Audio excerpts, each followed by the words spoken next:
ایک تو اسلام جو دین خدا تھا اس کو ملوکیت میں تبدیل کرنے کا چارج ہے، دوسرے امام حسن اور امام حسین کو شہید کرنے کا چارج ہے، تیسرے مدینہ نبی جیسے مقدس شہر کی بے حرمتی کا چارج ہے، اور اس کے بعد جو سلسلہ ملوکیت شروع ہوتا ہے تو پھر چارج شیٹ اتنی ہے کہ میری زندگی گزر جائے اور چارج شیٹ تمام نہ ہو۔ اب ایسے عالم میں کیسے یہ کام بنے کہ شہادت حسین کی انکوائری صحیح طریقے سے ہو؟ معاف کیجیے گا عزیزان گرامی، حسین کی شہادت کا واقعہ اور کربلا کا عظیم سانحہ انکوائری کا مطالبہ تو ہے، مگر اس کو لکھ رکھیے آپ کہ دنیا کبھی اسے منظور کرنے والی نہیں ہے۔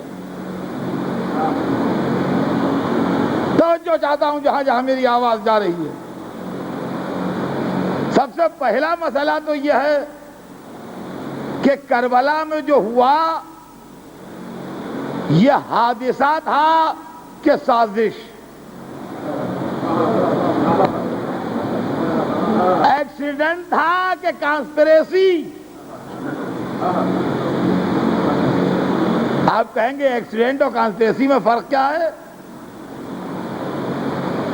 حادثہ وقتی جذبات کے نتیجے میں بھی ہو جاتا ہے، جس کا ادھر ادھر سے کوئی تعلق نہیں ہوتا، اور جب کانسپریسی ہوتی ہے تو اس کی جڑیں دور تک پھیلی ہوتی ہیں۔ معاملہ یہاں ہوتا ہے، پکڑا جاتا ہے آدمی لکھنؤ میں،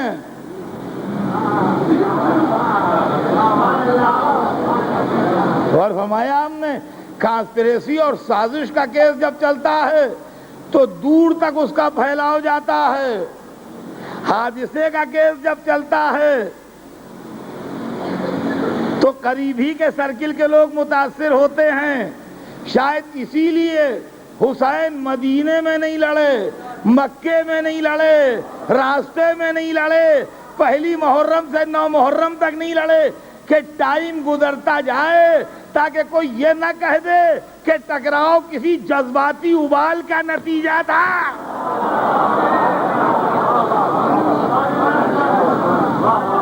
اور ہمایا ہم نے، اور اب جب یزید کے اوپر ہر طرح کا جرم ثابت ہو گیا تو اب ہوشیار وکیل کبھی کبھی یہ بھی کرتے ہیں کہ ایک سے اقبال جرم کرا دو تاکہ بقیہ بری ہو جائیں۔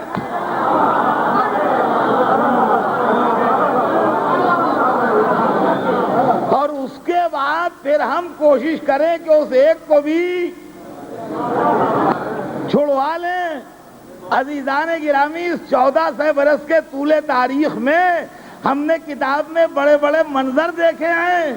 مسلم علماء بجائے اس کے کہ حسین کی شہادت پر اپنے غم کا اظہار کریں، وہ ہم سے پوچھتے ہیں کہ اگر خدا یزید کو بخش دے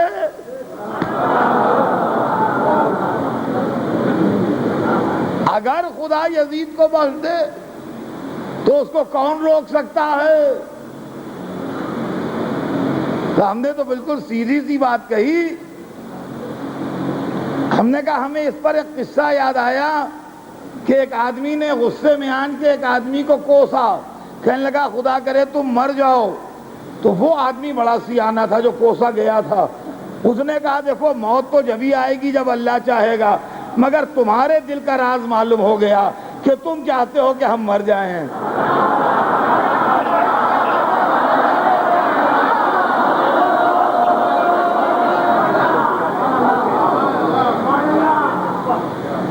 کہا اگر اللہ بخش دے۔ اگر اللہ بخش دے۔ دوسرا ایک طبقہ پیدا ہوا وکالت، میں وکالت کی دلیلیں بتا رہا ہوں کہ میاں جو کچھ ہوتا ہے خدا کے حکم سے ہوتا ہے۔ ظاہر ہے کون کہے گا کہ ہمارے حکم سے ہوتا ہے؟ پانی کی ایک بوند نہیں گرتی بغیر اس کے حکم کے، بے شک۔ درخت کی پتی نہیں ہلتی بغیر اس کے حکم کے، شک۔ آدھے گھنٹے تک یہی کہتے رہے۔ جب یہ اطمینان ہو گیا کہ مجمع کنونس ہو گیا تو کہنے بھائی جب ایک پتی نہیں ہلتی بغیر حکم خدا تو اتنا بڑا واقعہ کربلا کیسے ہو جائے گا؟ تو اس پر آپ لوگ خواہاں الڑ مچاتے ہیں، چیختے ہیں، روتے ہیں، پیٹتے ہیں۔ جو کچھ کیا اس نے کیا، اس پر خاموش رہی ہے۔ تو ہم نے کہا ایک شرط ہے، دلیل معقول ہے مگر ہماری بھی ایک شرط ہے، اور وہ یہ ہے کہ جب پتی نہیں ہلتی بغیر حکم خدا اور پانی کی ایک بوند نہیں گرتی بغیر حکم خدا اور یزید نے حسین کو قتل نہیں کیا بغیر حکم خدا، تو یہ ماتم مجلس عزاداری بھی بغیر حکم خدا کے تھوڑی ہو رہا ہے۔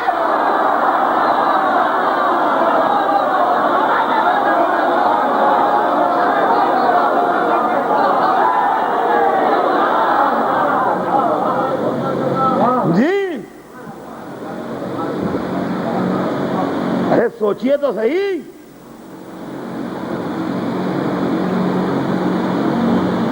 لگژریس روم تو ہے، ان کا اثر صاحب یہیں رہ جائیے،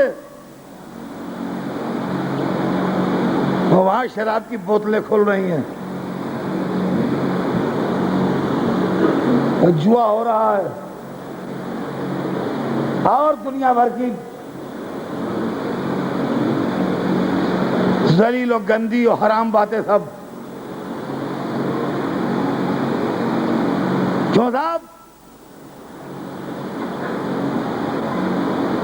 تو جب ہم آپ نہیں رہیں گے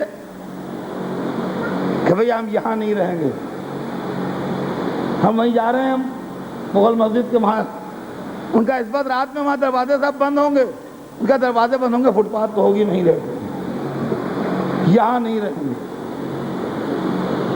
ہے کہ نہیں؟ تو کیا اسلام بنی امیہ کے عشرت قدوں میں رہے گا؟ تو اب ایک بات اور غور کیجئے، دیکھیں میرا بیان منزل بہ منزل آگے بڑھ رہا ہے، ایک بات اور غور کیجئے کہ جب اسلام بنی امیہ کے عشرت قدوں میں نہیں رہے گا تو ہے کہاں پھر؟ اب ڈھونڈیے کہ جس دین کے آپ ماننے والے ہیں وہ گیا کہاں؟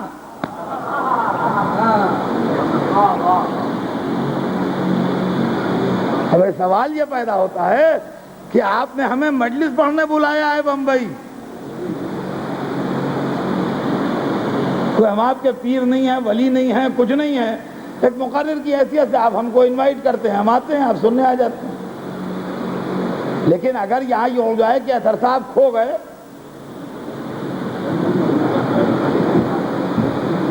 تو یہ سارا مجمع پریشان ہو جائے گا کہ نہیں ہو جائے گا؟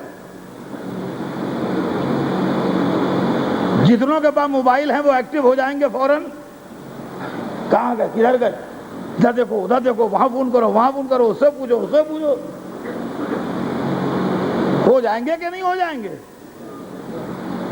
اگر یہ اطلاع آ جائے کہ وہ صاحب غائب ہو گیا تھا، پتہ نہیں کہاں چلے گئے، تو سارا مجمع پریشان ہو جائے گا۔ تو جس دین کے آپ ماننے والے ہیں، جس دین کے آپ کلمہ پڑھنے والے ہیں، وہ گیا کہاں پھر؟ اگر اسلام یزید کے محل میں نہیں تھا تو تھا کہاں؟ توجہ چاہتا ہوں، اگر اسلام یزید کے محل میں نہیں تھا تو تھا کہاں؟ عزیزان گرامی، ماننا پڑے گا کہ اگر یزید کے محل میں نہیں تھا تو ان خیموں ہی میں ہوگا جن میں آگ لگائی گئی تھی۔